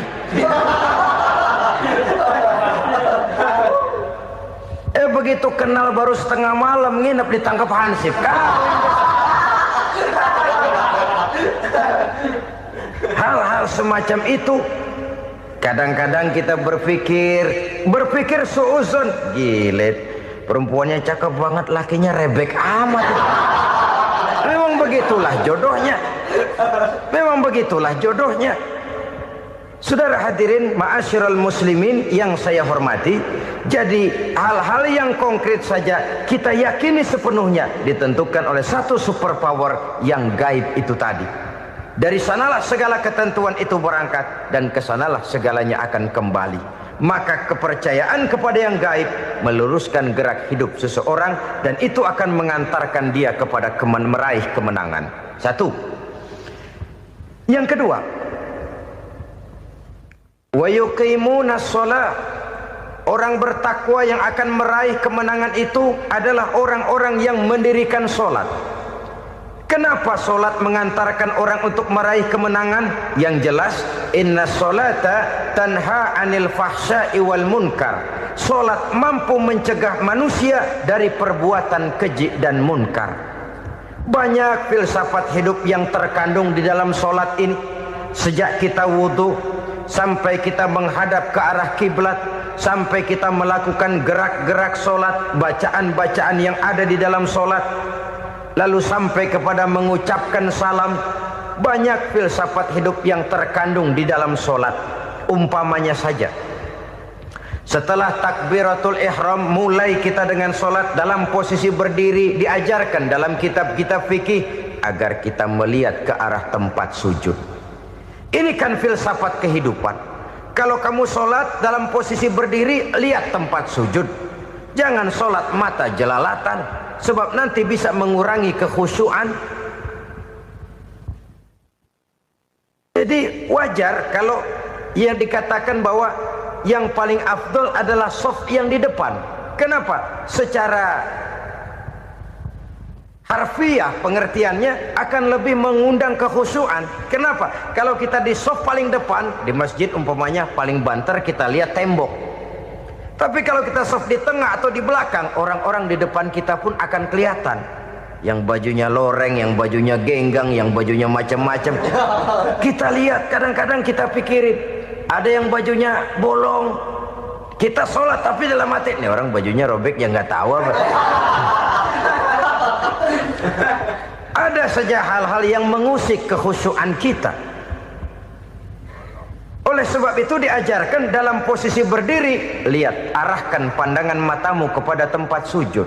Ini kan filsafat kehidupan. Maksudnya apa? Kalau lagi diri, lihat dong tempat sujud. Kalau udah di atas, ingat dong sama yang bawah. Kalau sudah tinggi, ingat dong dari mana kamu berangkat. Kalau sudah berkuasa, bantu dong yang lemah. Kalau sudah kaya, santuni dong yang miskin. Kalau sudah alim, bimbing dong yang awam. Ini filsafat kehidupan. Dalam posisi berdiri, kau lihat tempat sujud. Ini akan melahirkan kepekaan sosial, di mana seseorang mau tahu kepada orang lainnya. Bagaimanapun kaya kita, tinggi pangkat dan jabatan kita, jikalau hidup hanya untuk kepentingan perut sendiri saja, rasanya belum membawa manfaat di dalam kehidupan kita. Tapi efek yang tertinggi sesungguhnya, sholat mencegah manusia dari perbuatan keji dan munkar. Perbuatan keji dan munkar, walaupun kelihatannya mendatangkan uang, membawa keuntungan, tapi itu keuntungan semu, keuntungan sementara. Dengan menipu orang lain kita bisa dapat untung, tapi tidak membawa berkah. Dan itu adalah kerugian besar dalam kehidupan kita. Maka untuk meraih kemenangan, harus dimulai dengan membentuk kepribadian yang tegar, memiliki sandaran vertikal yang langsung kepada Allah Subhanahu wa ta'ala. Dan itu hanya bisa kita tempuh melalui jalur ibadah formal yang sudah ditentukan Allah, yakni sholat yang 5 waktu. Untuk memperkuat itu, ada sholat-sholat sunnah, rawatib, nawafil, sebagai terminal-terminal kontrol cadangan untuk memelihara stabilitas temperatur batin di dalam kita berhubungan dengan zat yang maha gaib, yaitu Allah Subhanahu wa ta'ala. Orang sering bertanya, Pak, itu tetangga saya nggak sholat, duitnya nggak habis-habis, Pak. Nggak sholat tapi mobilnya tambah terus. Nggak sholat tapi usahanya makin maju. Tapi di sisi lain ada orang yang rajin sholat, rezekinya butak bener. Anaknya mana kurus, mana korengan. Saudara hadirin ma'asyiral muslimin rahimakumullah. Harus saya katakan bahwa sholat memang bukan untuk cari duit. Sholat adalah sandaran vertikal kita kepada Allah. Sedangkan soal rezeki itu berkaitan dengan sifat Allah maha pengasih dan maha penyayang. Allah maha pengasih, siapapun dikasih kalau mau usaha. Allah maha penyayang, tidak semua orang disayang oleh Allah Azza wa Jalla. Dan belum tentu banyak harta itu merupakan nikmat. Mungkin juga istidraj. Artinya istidraj itu dikasih tapi diambulin, kalau bahasa Betawinya itu. Dikasih tapi diambulin, itu bukan merupakan nikmat sesungguhnya, lebih merupakan azab dari Allah Subhanahu wa ta'ala.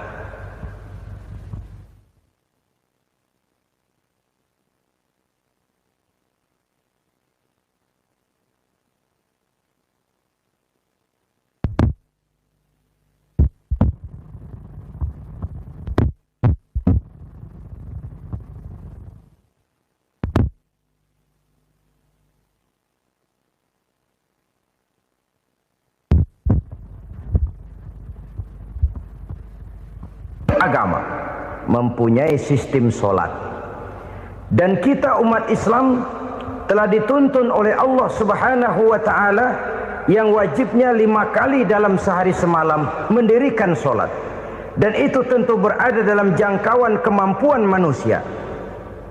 Pada awalnya barangkali kita memang merasa solat itu satu kewajiban, tapi semakin kita hayati makna, manfaat dan filsafat yang terkandung di dalam ajaran solat, semakin sampai kita kepada keyakinan bahwa solat adalah keperluan kita. Sehingga pada waktu tertentu dinilai puncaknya, kita tidak lagi akan berkata saya wajib solat, tapi kita akan berkata saya perlu solat. Kalau kita sudah merasakan itu adalah keperluan kita, nah di sanalah kita baru akan merasakan ruginya kalau hal itu tidak kita laksanakan. Sepanjang kita masih berkata saya wajib sholat, kita akan lebih merasakan dia sebagai beban ketimbang sebagai keperluan. Yang jelas Allah tidak memerlukan ibadah yang kita laksanakan ini. Dengan kata lain, andai kata satu dunia penuh ini orang tidak ada yang sholat satu pun, Allah tidak akan turun dari jabatan Tuhan. Jangan lalu berpikir kalau kita ngambek se-RW kagak sembahyang Tuhan tekor kali ini ya. Tentu tidak. Itu perlunya kita, bukan perlunya Allah. Dan pada induknya kita akan berkata saya perlu agama. Kalau secara induk kita sudah memerlukan agama, maka konsep-konsep yang ada di dalam ajaran agama itu pun adalah juga merupakan keperluan kita. Baik dia bernama sholat, baik dia bernama puasa, baik dia bernama zakat, baik dia bernama haji, seluruhnya adalah keperluan kita. Dan sesuatu yang kita perlukan apabila tidak kita laksanakan akan melahirkan kerugian di dalam kehidupan. Jangan heran kalau kita membaca riwayat perjalanan hidup para salafus soleh, orang-orang soleh. Ada yang tahajud sampai 100 rakaat, ada yang sholat malam kakinya sampai bengkak. Kita sekalinya bengkak biri-biri. Ada yang sholat membaca surah dalam Al-Quran sampai khotam Quran. Kok mau? Mereka sudah merasakan itu keperluan. Itu saja soalnya. Satu saat pun jikalau kita merasa bahwa itu keperluan saya, kita pun akan melaksanakan seperti itu. Keperluan saya dalam kehidupan. Inilah yang kedua. Yang ketiga, orang bertakwa yang akan meraih kemenangan itu, wa mimma razaqnahum yunfikun. Mereka membelanjakan sebagian daripada rezeki yang diberikan Allah kepada mereka. Mereka infakkan di jalan Allah. Ada satu dialog menarik. Satu hari seorang anak muda bertemu dengan seorang kakek-kakek yang sudah dikenalnya baik. Bertanyalah anak muda ini, "Kek, umur kakek berapa tahun?" 15 tahun, kata si kakek. "Anak kakek berapa orang?" 1. "Harta kakek berapa banyak?" 15 juta. Si anak muda ini bengong, lalu protes, "Kok kakek bohongin saya?" "Kenapa?" "Saya tahu umur kakek 70 tahun. Kenapa ngaku 15? Saya tahu anak kakek 5. Kenapa bilang 1? Saya tahu kakek miliuner, miliaran uang kakek. Kenapa ngaku cuma 15 juta? Begini, kata si kakek tadi. Benar, umur saya 70 tahun. Tapi dari umur yang 70 tahun itu baru 15 tahun terakhir ini saya merasakan ibadah kepada Allah. Meninggalkan maksiat, jauh dari segala macam munkarat. Maka yang 15 tahun inilah yang benar-benar saya rasakan sebagai umur saya. Benar anak saya 5, tapi yang 4 susah diatur. Cuman 1 rasanya nih yang bakal jadi si buah hati belahan jantung berlanjut cerita penerus sejarah. Cuma 1 ini yang saya harapkan, yang akan jadi anak soleh, yang akan membuat saya menerima pensiunan pahala. Kalau yang 4 apek dah, nggak ada harapan. Yang satu nyekek botol melulu. Oh begitu. Iya. Lalu kenapa kakek bilang harta kakek cuma 15 juta padahal saya tahu kakek uangnya miliaran, depositonya banyak?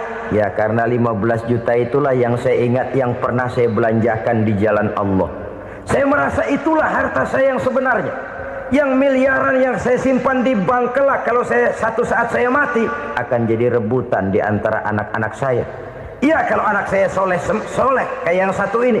Kalau yang 4 tadi udah tulen dia bakal berantem dah berebut tuh. Jadi 15 juta yang saya belanjakan di jalan Allah inilah yang saya merasakan benar-benar harta saya yang sesungguhnya. Dialog ini patut menjadi bahan renungan kita bersama. Diberikan kita umur 40, 50, 60, 70, 80. Berapa tahun dari umur yang diberikan itu yang jalan mulus, yang kita gunakan untuk melaksanakan ibadah? Banyak harta kita simpan di bank, di lemari, di dompet, di tas. Tapi berapa yang sudah kita depositokan di jalan Allah yang akan menemani kita di hari kita kembali nanti?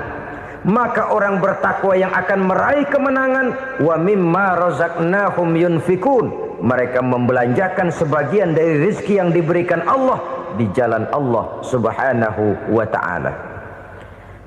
Ma'asyiral muslimin rahimakumullah. Zahirnya memang kita memberikan kepada orang lain, tapi hakikatnya kita menyimpan untuk diri kita sendiri. Kita memberikan kepada yatim piatu 25.000. Zahirnya kita memberikan si yatim, hakikatnya kan kita cuma nyimpan. Saya berikan, titip kepadamu, ini untuk saya di akhirat. Kau boleh belikan baju, kau boleh belikan untukmu makan, kau boleh bayarkan sekolahmu. Ini untuk saya. Hakikatnya kita nyumbang masjid 1 juta, zahirnya kita berikan kepada panitia masjid, tapi hakikatnya kan cuma titip 1 juta ya untuk saya di alam kubur nanti. Silakan kau boleh belikan semen, ini uang, belikan besi, belikan pasir. Saya cuma sekedar titip untuk kepentingan saya. Hakikatnya kita cuma sekedar menitip. Sebagaimanapun pada hakikatnya, apapun yang kita miliki dalam kehidupan kan cuma sekedar hak guna pakai, bukan hak milik mutlak. Harta kita, rumah kita, kendaraan kita, kebun kita, pabrik kita, hak guna pakai saja. Hak milik mutlak cuma untuk Allah Subhanahu wa ta'ala. Saudara-saudara kaum muslimin rahimakumullah. Ini yang ketiga. Kemudian yang keempat, orang-orang bertakwa yang akan meraih kemenangan,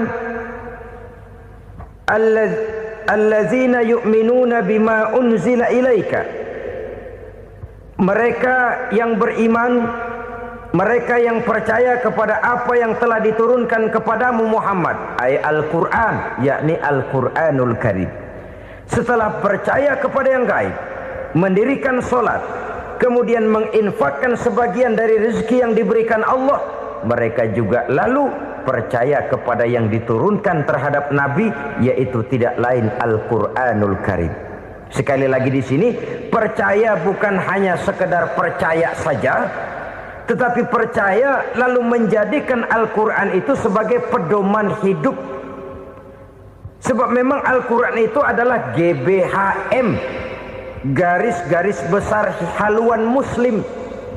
Apa yang harus kita lakukan, apa yang harus tidak kita lakukan, bagaimana mestinya kita bertingkah laku dan berbuat, seluruhnya tercantum di dalam Al-Quranul Karim. Itu sebabnya ketika satu hari Aisyah ditanya bagaimana akhlak Rasul, beliau menjawab, kana Rasulullah sallallahu alaihi wasallam khuluquhul Quran.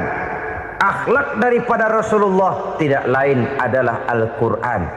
Jawaban simpel ini memberikan gambaran bahwa keseluruhan daripada konsepsi Quran sudah diterjemahkan dalam kehidupan Rasulullah Sallallahu Alaihi Wasallam. Karena kita tahu akhlak adalah keseluruhan dari gerak hidup manusia. Sejak ia berpribadi, berumah tangga, bertetangga, bermasyarakat, sampai kepada berbangsa dan bernegara, Al-Quran tetap memberikan sentuhan nilainya. Oleh karenanya, orang-orang yang bertakwa adalah orang-orang yang menjadikan Al-Quran sebagai pedoman dalam kehidupannya. Dan kita yakini Al-Quran diturunkan kepada Nabi Muhammad bukan merupakan produk Nabi Muhammad. Isi dan redaksinya langsung dari Allah Subhanahu wa ta'ala. Kemudian cirinya yang kelima, orang bertakwa yang akan meraih kemenangan itu, wa ma unzila min qablika. Tidak hanya sekedar percaya kepada yang diturunkan terhadap Nabi Muhammad yaitu Al-Quran, mereka juga percaya kepada apa yang pernah diturunkan kepada para nabi, kepada para rasul sebelum Nabi Muhammad. Percaya kepada adanya suhuf, percaya kepada adanya Taurat, percaya kepada adanya Injil, percaya bahwa Allah dahulunya sudah menurunkan Taurat kepada Musa, percaya bahwa Allah sudah menurunkan Injil kepada Isa, percaya Injil ada, Taurat ada, diturunkan Allah untuk Isa dan Musa, tetapi tidak wajib mengamalkannya karena kita sudah diberikan Al-Quranul Karim. Ini yang perlu saya garis bawahi. Kita percaya Allah telah menurunkan Injil dahulu kepada Isa. Kita percaya bahwa Allah telah menurunkan Taurat dahulunya kepada Nabi Musa. Kadang-kadang ini dijadikan dalih, dikacaukan pengertiannya. Quran saja mengajarkan bahwa orang yang bertakwa harus percaya kepada Injil, maka pakailah Injil. Apalagi kalau ayat sebelumnya ditilap, dihapus, dihilangkan, Injilnya yang ditekankan, maka akan terjadilah penekanan yang salah arah. Karena salah arah akhirnya bisa merusak dan menghancurkan akidah. Ketika Rasul suatu saat pernah ditanya orang, "Ya Rasul, bagaimana sikap kita sebagai muslim terhadap Injil yang ada sekarang?" Beliau menjawab, "La tukadzibuhu jami'an wa la tusaddiquhu jami'an." Jangan didustakan seluruhnya, jangan juga dibenarkan semuanya. Artinya, ini sudah merupakan gambaran dari Rasul bahwa dalam Injil yang ada sekarang masih ada ajaran-ajaran tauhid yang dibawa oleh Nabi Isa dan diajarkan kepada umatnya. Tapi juga dalam Injil yang sekarang ini sudah terkena intervensi dan investasi manusiawi. Karena itu Rasul menyimpulkan, la tukadzibuhu jami'an wa la tusaddiquhu jami'an.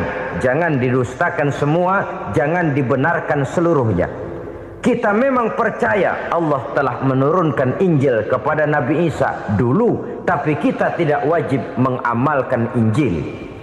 Kita percaya Allah telah menurunkan Taurat kepada Nabi Musa, tapi kita tidak wajib mengamalkan kitab ajaran Taurat.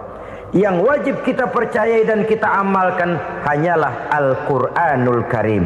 Kenapa? Oleh karena baik yang ada di dalam Taurat, baik yang ada di dalam Injil, tentu tercakup di dalam Al-Quran sebagai kitab terakhir yang diturunkan oleh Allah Subhanahu wa ta'ala. Dan itu wajar. Kalau seorang pejabat mau mengeluarkan satu keputusan baru, tentu dia harus meninjau keputusan-keputusan lama. Andai kata dianggap tidak berlaku, dianggap tidak relevan lagi, maka keputusan-keputusan lama itu tentu sudah dianggap tidak berlaku. Sebagian daripada aturan-aturan dalam keputusan lama yang masih dianggap relevan tercantum dalam keputusan baru yang wajib diamalkan. Begitulah hubungannya antara Al-Quran, Taurat, Zabur, dan Injil. 4 kitab samawi yang diturunkan Allah masing-masing kepada Zabur untuk Nabi Daud, Taurat untuk Nabi Musa, dan Injil untuk Nabi Isa alaihi wassalatu wassalam. Ketiga-tiga kitab itu kita percayai adanya, Kita yakini Allah telah menurunkan Zabur, Taurat dan Injil, tapi kita tidak wajib mengamalkannya. Yang wajib kita mengamalkannya sekarang ini tidak lain hanyalah Al-Quranul Karim saja, karena ia mencakup apa yang ada di dalam Zabur, apa yang ada di dalam Taurat, dan apa yang ada di dalam Injil. Keotentikannya bisa dipertanggungjawabkan. Ya, tapi kan Nabi Muhammad sudah mati 14 abad yang lalu, dan di zaman beliau Al-Quran kan belum dikodifikasikan, belum ditulis. Bagaimana keotentikannya bisa dipertanggungjawabkan? Mudah saja. Allah berjanji, inna nahnu nazzalna dzikra wa inna lahu lahafizun.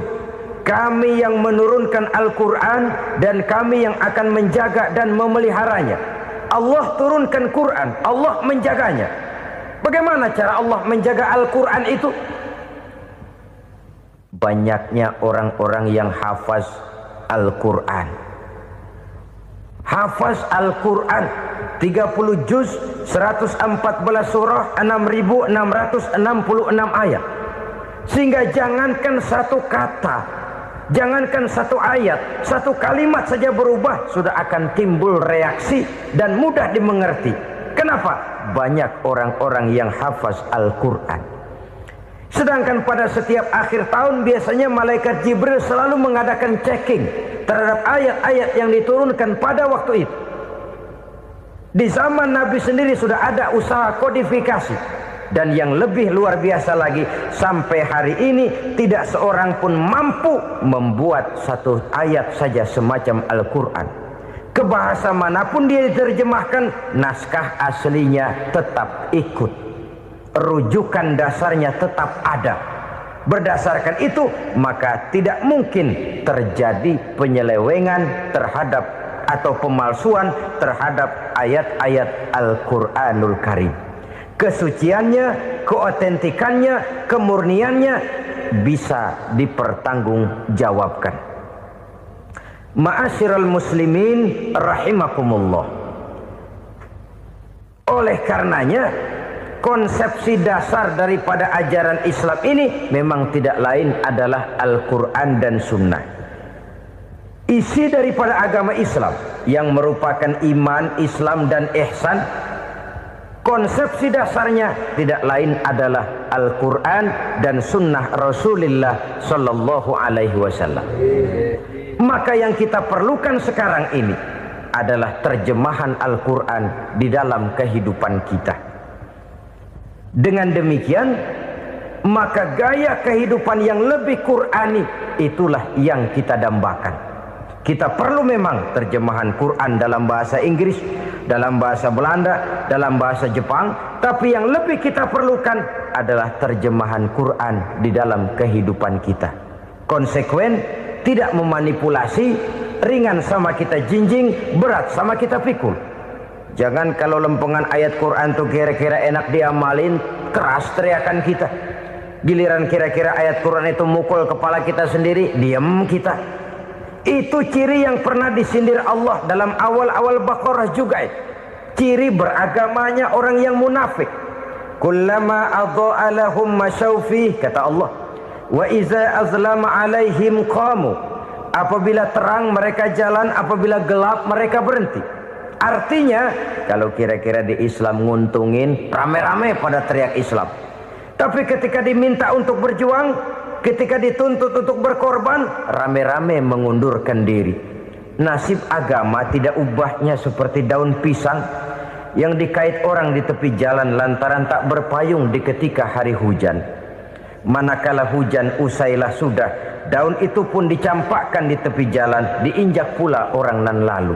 Artinya, orang menjadikan agama cuma sebagai lipstick, decoration only, tidak konsekuen. Hanya pada saat-saat kelihatannya Islam membawa keuntungan, rame-rame orang teriak-teriak tentang Islam. Tapi jikalau diminta berjuang, jikalau dituntut untuk berkorban, biasanya rame-rame juga mengundurkan diri. Jangan heran kalau mayoritas hitungan kita, tapi minoritas peranan kita. Kuantitas kita dalam jumlah, tapi dalam kualitas kita lebih sering jadi penonton daripada jadi pemain. Padahal itu sangat tidak boleh terjadi. Umat Islam di Indonesia harus bangkit. Umat Islam di Indonesia harus sadar akan keberadaannya. Tidak boleh hanya jadi penonton berpangku tangan, karena memang agama kita juga mengajarkan untuk konsekuen di dalam menjabarkan ajaran-ajaran daripada agama kita. Kita sering jatuh menjadi umat yang lemah oleh karena kita ini tidak pandai menggalang kebersamaan yang diakibatkan tidak konsekuennya kita.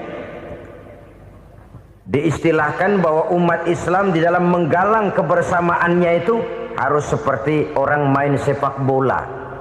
Saudara-saudara kan tahu orang main sepak bola itu. Orang main sepak bola, kalau pertandingan belum dimulai sih silakan saja kumpul di luar lapangan, atur strategi yang baik. Tapi kalau pertandingan sudah dimulai, turun ke lapangan hijau, jangan kumpul terus. Ada sepak bola gotong royong, mundur-mundur rame-rame, depan ke depan kumpul melulu mainnya. Kalah. Orang main sepak bola itu ya harus ada penyerang tengah, harus ada penjaga gawang, harus ada strikernya, harus ada kiri luarnya, kanan dalamnya yang jadi backnya.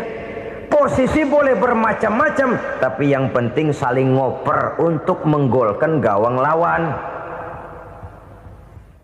Begitulah umat Islam ini.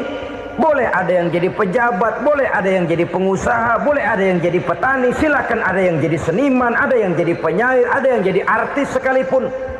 Tapi kalau sudah berhasil menguasai bola, jangan lupa operannya. Operan itu yang langka. Kita ini muslim kadang-kadang kalau sudah memegang menguasai bola, kalau belum mau mampus, belum mau ngoper. Nanti kalau sudah nggak punya bola, baru mau ngoper. Kalau sudah dengar-dengar mau dekat pensiun, baru mau jihad, baru mau berjuang, baru mau ngurus pesantren. Tanda tangan sudah tidak laku, memo sudah tidak dihargai, baru mau berjuang. Kemarin kemana mas? Kita tidak pandai memanfaatkan posisi. Dengan kata lain, kalau kembali kepada persoalan kita, konsekuensi kita terhadap agama yang kita anut ini belum ideal. Kita masih lebih sering berislam ini pada saat-saat yang menurut perhitungan kita membawa keuntungan. Tapi kalau diminta berjuang, dituntut berkorban, yang itu pun hakikatnya adalah untuk kepentingan kita juga. Allah tidak pernah menuntut kita untuk jihad bagi kepentingan Allah, itu tidak. Berjuang menegakkan agama Allah, apakah untuk kepentingan Allah? Tidak. Untuk kepentingan kita.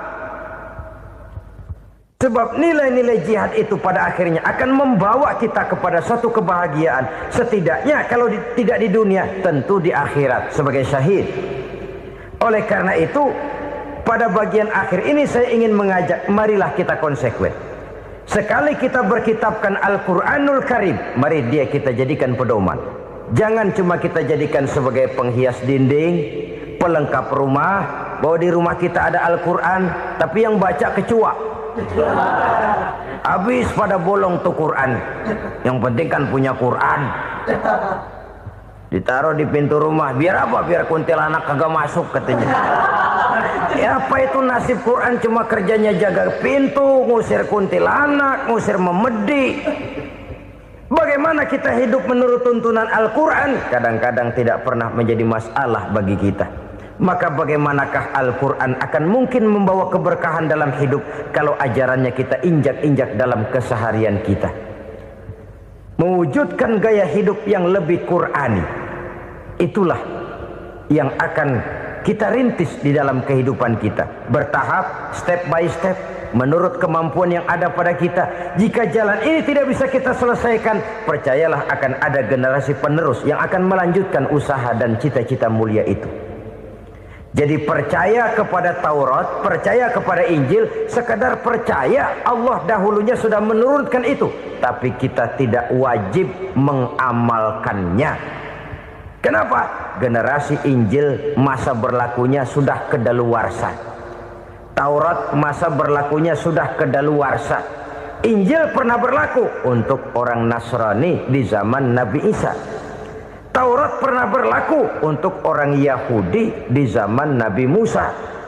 Setelah generasinya berlalu, datang Rasul penutup yang membawa Al-Quranul Karim, maka Al-Quran itulah yang berlaku menjadi pedoman sampai hari akhir nanti. Jangan jauh dari Al-Quran, karena apabila ini kita lakukan, maka kita akan kembali kepada satu gaya hidup yang jauh dari tuntunan agama, dan itu artinya kita akan semakin jauh untuk meraih kemenangan. Saudara-saudara kaum muslimin rahimakumullah. Yang keenam, yang terakhir, orang-orang bertakwa yang akan meraih kemenangan itu wabil akhirati hum yuqinun. Mereka percaya, mereka yakin seyakin-yakinnya akan adanya hari akhir, di mana seseorang akan mempertanggungjawabkan seluruh perbuatannya di dalam hidup ini. Dan tidak ada satu perbuatan yang bagaimana kecilnya sekalipun yang tersembunyi dalam pandangan manusia yang tidak akan dibukakan persoalannya di mahkamah Qadi Rabbul Jalil di akhirat nanti. Itulah sebabnya maka percaya kepada akhirat disebut secara khusus. Padahal di awal tadi sudah dijelaskan yu'minuna bil ghaib, percaya kepada alam gaib, dan alam gaib ini termasuk akhirat. Kenapa pada bagian akhir disebut lagi akhirat? Karena ternyata bahwa kepercayaan kepada adanya akhirat merupakan induk dari kepercayaan terhadap adanya malaikat, setan, jin dan lain sebagainya, dan akan lebih memberikan sugesti dalam kehidupan manusia untuk meluruskan gerak hidupnya.